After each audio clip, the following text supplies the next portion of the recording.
Bonjour, mesdames et messieurs. Bienvenue dans une autre petite chronique au sujet de l'économie. Je veux vous parler aujourd'hui des salaires, puis des conséquences des salaires sur les heures travaillées. J'avais une conversation avec un collègue il y a quelques jours au sujet des augmentations de salaire qui avaient été octroyées par le gouvernement Legault aux infirmières et aux enseignants. C'est un concept qui est important, c'est super d'actualité, puis le réflexe classique de penser qu'une augmentation de salaire va nécessairement mener à des gens qui veulent travailler plus d'heures, c'est pas exactement vrai. Autre raison pourquoi je veux vous parler de ça, c'est quelque chose qui m'a toujours intéressé.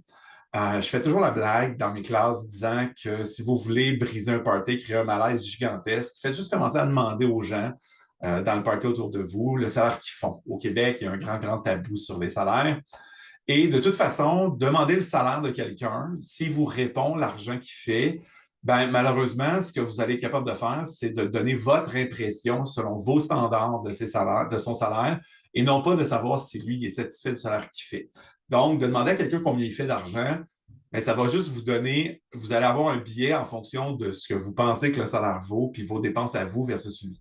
La réalité, c'est que je connais des gens qui font 2, 3, 400 000 par année, puis se sentent sous-payés, pensent qu'ils n'en font pas assez. Je connais des gens qui font beaucoup moins que ça, puis qui sont parfaitement heureux avec le salaire qu'ils font. Donc, la question de demander le salaire de quelqu'un, c'est malheureusement pas la bonne question qu'on devrait se poser.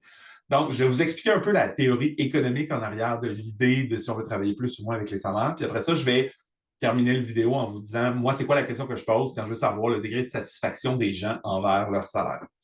Donc, en économie, grosso modo, pour simplifier les choses, quand les gens veulent décider de travailler ou pas, ben, l'alternative à travailler pour nous les économistes, on appelle ça le loisir. Fait que dans le fond, un individu a le choix de travailler ou de faire autre chose, on appelle ça le loisir. Bien sûr, la décision de travailler ou faire du loisir va dépendre de la valeur relative du travail pour l'individu, la valeur relative du loisir pour l'individu, puis bien sûr la valeur relative entre les deux.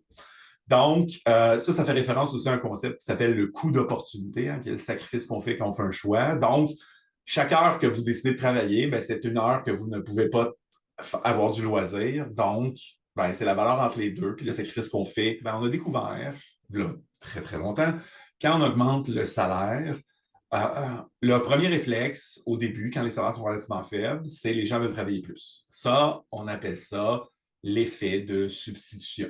Donc, l'effet de substitution dit quand les salaires augmentent, les gens, comme travailler maintenant, ça vaut plus la peine. Le coût de renonciation de faire du loisir est pas mal plus élevé parce que maintenant, il faut sacrifier du salaire élevé. Alors, les gens décident de substituer le loisir pour le travail. Alors, on travaille plus. Ça, c'est ce qu'on appelle l'effet de substitution. Le deuxième effet, c'est un effet un petit peu plus weird, mais je vais essayer de vous l'expliquer relativement simplement. Ça s'appelle l'effet de revenu. Dans le fond, l'effet de revenu, ce que ça dit, c'est que à un certain niveau de revenu, quand le salaire augmente, les gens font assez d'argent pour faire en sorte qu'à place de se dire je veux travailler plus d'heures, ils vont se dire ben, comme je fais déjà assez d'argent, mon gain de revenus supplémentaire de chaque heure que je travaille va pouvoir me permettre de prendre une journée de congé supplémentaire, pas être obligé de travailler le vendredi, par exemple, pour avoir une longue fin de semaine à chaque fois. Donc, au début, l'effet de substitution est plus fort que l'effet de revenu. Les gens veulent travailler plus. Mais plus les salaires augmentent, à un certain moment donné, le réflexe pourrait arriver où les gens vont se dire, vous savez-vous quoi?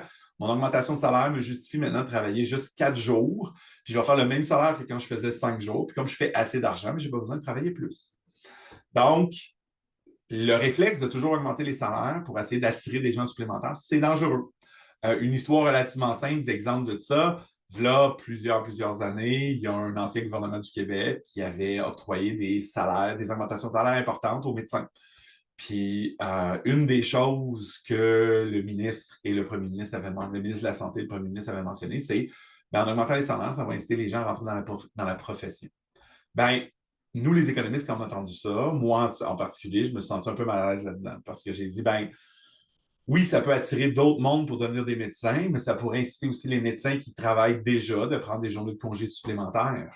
Okay? Puis finalement, ben, c'est arrivé. Okay? Il y a des médecins qui se sont dit, ben, mon augmentation de salaire supplémentaire, sachant que je fais déjà assez d'argent, mais j'aime mieux prendre une journée de plus, m'occuper de ma famille, aller jouer au golf ou quoi que ce soit. Donc, il faut faire attention quand on arrive à ces genres de salaires-là. Okay? Donc, ça, c'est l'effet de substitution, je veux travailler plus. L'effet de revenu, je veux travailler moins. Puis bien sûr, au début, l'effet de vouloir travailler plus est plus fort que l'effet de travailler moins, mais à certains niveaux de salaire, on fait assez d'argent, ce qui fait en sorte qu'on veut potentiellement travailler moins. Donc, ces concepts-là, ben, pourquoi c'est intéressant quand on veut poser des questions aux gens sur leur niveau de satisfaction avec leur salaire?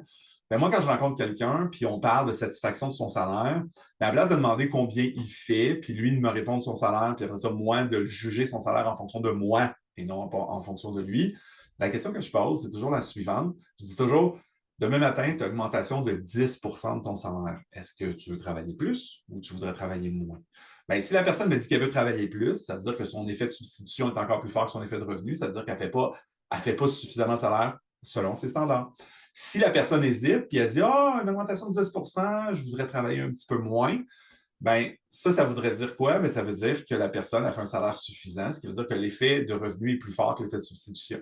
Essayez avec des gens autour de vous, posez la question, qu'est-ce que vous feriez sur les heures que vous travaillez si votre salaire augmentait de 10% de plus? Pour voir s'ils veulent travailler plus ou travailler moins. Puis vous allez avoir une belle idée, une bonne idée à quel point les gens sont satisfaits de leur salaire. Alors, c'était tout pour aujourd'hui. J'espère que ça vous intéresse. Ça vous a intéressé. Je vous reparle dans la prochaine vidéo. Bye!